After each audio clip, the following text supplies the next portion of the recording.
O que aconteceu na casa do fariseu. Evangelho de Lucas, capítulo 7.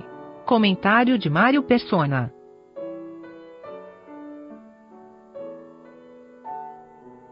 O versículo 29 diz que todo o povo que ouviu e os publicanos, tendo sido batizados com o batismo de João, justificaram a Deus. Mas os fariseus e os doutores da lei rejeitaram o conselho de Deus contra si mesmos, não tendo sido batizados por ele. Todo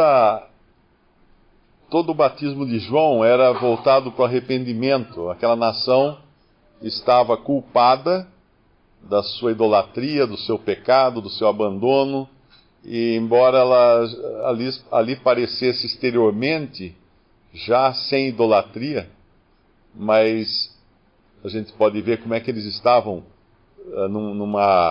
numa escala tão baixa ao ponto de não terem aceitado o seu próprio Messias.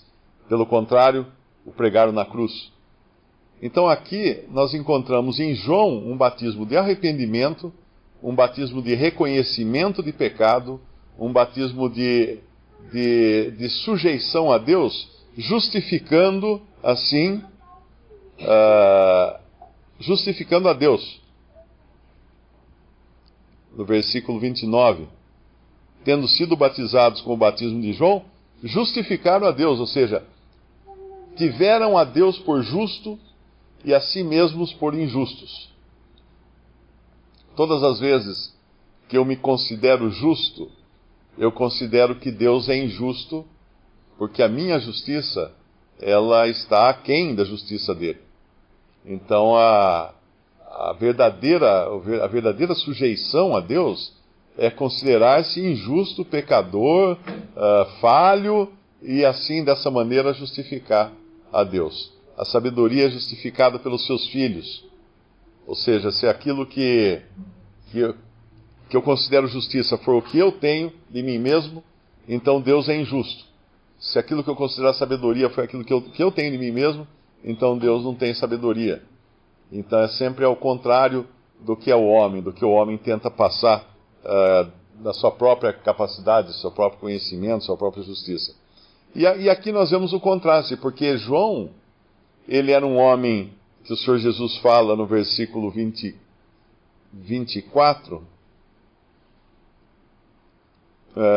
25. Mas que saísse a ver um homem trajado de vestidos delicados, eis que os que andam com preciosos vestidos e em delícias estão nos pastos reais. João era um que chocava a todos, porque ele vivia no deserto, ele se vestia de pele de camelo e comia gafanhotos e mel. Ele era um nazireu, ele era um separado para Deus. Ele não tinha nada a ver com aquilo que acontecia nos palácios e mesmo entre os sacerdotes e os fariseus. Por outro lado, porque João representava era um profeta da lei, ainda da dispensação da lei. Por outro lado, o Senhor Jesus vinha em graça. E ele, um pouco antes aqui, ele cuida do servo de um centurião gentil. Algo que, para os judeus, era uma perda de tempo, não era um trabalho nobre esse. E o Senhor sempre era criticado por receber pecadores, por receber publicanos. Ele vai depois aqui, vai aparecer essa mulher, a partir do versículo 36, ele vai ser ele vai ser criticado também pelos fariseus aqui, pelos religiosos. Mas ele, quando fazia isso, ele agia em total graça. Então agora ele estabelecia um contraste que era o seguinte: para aqueles fariseus, João era demais. João era um extremo demais para eles. De legalismo, de ascetismo, de separação do mal e tudo mais. E o Senhor Jesus, para eles, era demais, em termos de liberalidade, de graça, de receber pecadores, de comer com publicanos. E aí o Senhor então chama eles de semelhantes a meninos. no versículo 31, e disse o Senhor: a quem, pois, compararei os homens dessa geração? E a quem são semelhantes? São semelhantes aos meninos que assentados nas praças, clamam uns aos outros e dizem: tocamo-vos flauta e não dançastes, cantamos lamentações e não chorastes. Veio João Batista, que não comia pão nem bebia vinho, e dizeis: tem demônio. Veio o Filho do Homem, que come e bebe, e dizeis: eis aí um homem comilão e beberrão, e bebedor de vinho, amigo dos publicanos e dos pecadores. Mas a sabedoria é justificada por todos os seus filhos. Pelo menos da mesma maneira que os que eram batizados por João justificaram a Deus. Então, quando alguém não tem a sua consciência despertada para o seu pecado, para a sua pequenez e insensatez e imundície diante de Deus, ele nunca vai estar satisfeito com qualquer coisa que Deus enviar para ele. Se Deus enviar para ele um João, mas esse é demais, é radical demais, não, é muita coisa. Se enviar para ele o Senhor Jesus, não, mas esse come e bebe com publicanos, com pecadores, esse é muito, muito libertino, porque a consciência não está exercitada e não há convicção de pecado, no sentido de dizer assim: eu sou pecador, eu sou um nada, eu sou um lixo, eu tenho que aceitar aquilo que Deus determina agora para a minha salvação e para o meu perdão dos pecados. O fariseu convidou o Senhor Jesus para ir à sua casa, mas ele, como conhecia todas as coisas, ele certamente não foi lá por causa do fariseu, mas ele foi por causa da mulher que iria aparecer lá mais tarde. Ele fez a mesma coisa quando ele vai e muda a rota dele e passa por Samaria, que diz que ele era mister passar por Samaria, ele tinha que passar por Samaria. E os discípulos não entendiam, porque os judeus não passavam por Samaria, eles davam a volta para não entrar em Samaria. Mas o Senhor tinha uma mulher lá que ele tinha que se encontrar com ela. E agora tem uma mulher aqui que ele tem que se encontrar com ela. Porque na casa do fariseu ele vai não apenas dar uma lição, obviamente, para o fariseu, mas ele vai receber aquilo que ninguém lhe dava nesse mundo, que era adoração, que era comunhão, que era reconhecimento.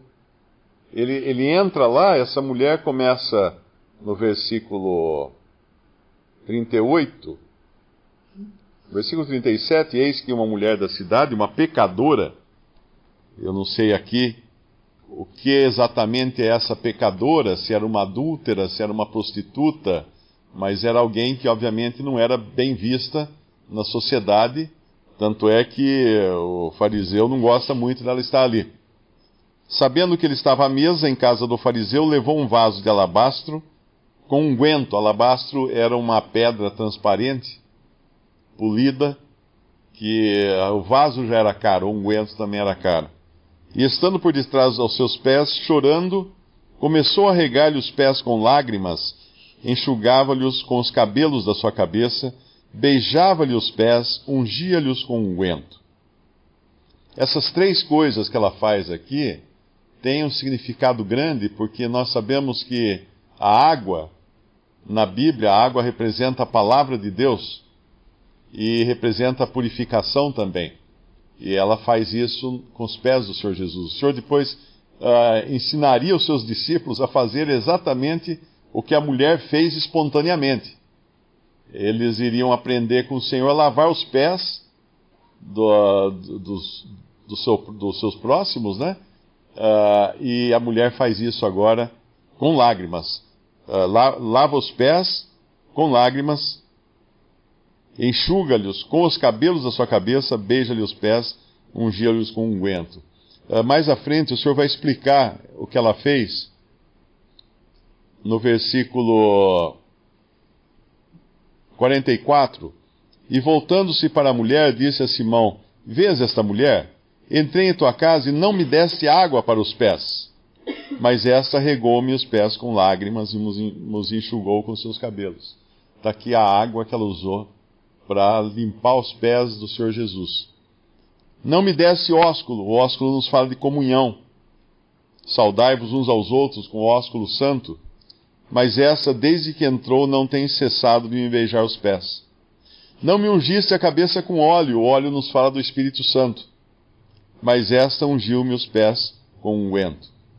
Por isso te digo que os seus muitos pecados lhe são perdoados, porque muito amou.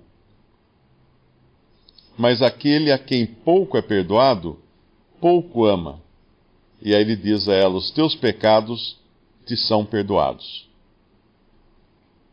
Eu tenho a impressão aqui que essa mulher, por algum motivo, o que o senhor está falando para ela é que ela não estava ali para pedir perdão de pecados. Ela estava ali para adorá-lo, para reconhecê-lo, para muito amá-lo. E ela recebe o perdão de pecados, mas ela estava ali num outro caráter, que era o da apreciação da pessoa do Senhor Jesus. Ela era uma mulher pecadora, ela era consciente de todos os seus pecados, mas ela não estava ali nem se justificando, porque ela não poderia, à vista de todos ela era pecadora, não tinha como esconder isso, mas ela não estava ali também fazendo uma barganha, do tipo, deixa eu lavar os pés dele, beijar os pés, ungir seus pés com óleo, quem sabe ele então fica contente e me perdoa os pecados. Não. Ela já veio antecipadamente em adoração, e aí o Senhor dá a ela a certeza de que os seus pecados são perdoados. Ele fala que, no versículo, por isso te digo que os seus muitos pecados lhe são perdoados, porque muito amou. Mas aquele a quem pouco é perdoado, pouco ama. O amor aqui, ele está, no meu entender, não sei se está errada a minha interpretação, mas a impressão que eu tenho é que o amor aqui, ele está mostrando como uma consequência do perdão de pecados. Eu acho que o cristão, a sua apreciação aumenta com a idade. Não sei se posso afirmar isso, né? Mas quanto mais nós nos aproximamos da partida desse mundo, mais nós nos conhecemos, mais nós sabemos que nós não somos nada, né? Que a gente vai também perdendo a força física, vai perdendo o fôlego, então a gente começa a sentir já no corpo a nossa deficiência. Enquanto é jovem, ainda tem aquela energia toda, tal, acha que pode fazer tudo, mas com a idade a gente vai percebendo que essa energia vai embora. E aí, aquele que realmente entende a sua posição nesse mundo, que é passageira, ele começa também a se desapegar das coisas. O incrédulo é o contrário, ele se apega como se fosse um lastro para mantê-lo aqui.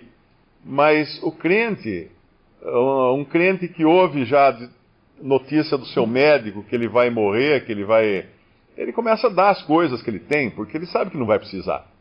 Ele faz um testamento lá, já distribui os bens, já faz tudo. Ele sabe que vai partir e não vai levar nada. E ele então já sabe que de si mesmo ele não tem nada. Que a única razão dele sair daqui para a presença do Senhor vai ser pela graça, e não vai ser por ter feito coisa alguma.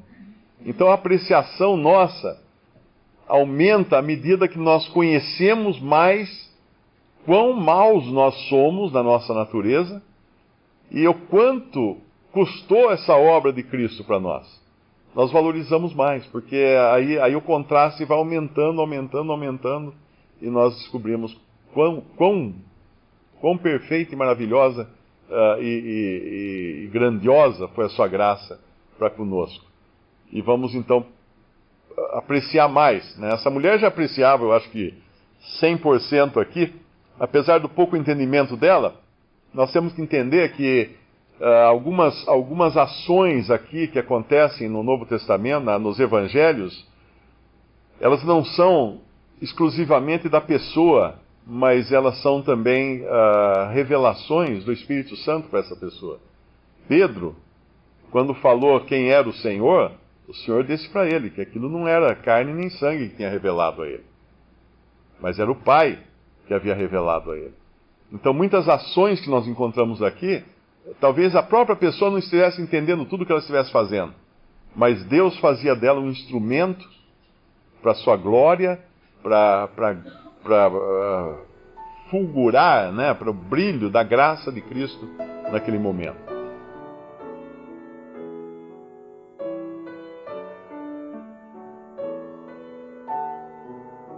Visite Respondi.com.br. Visite também 3minutos.net.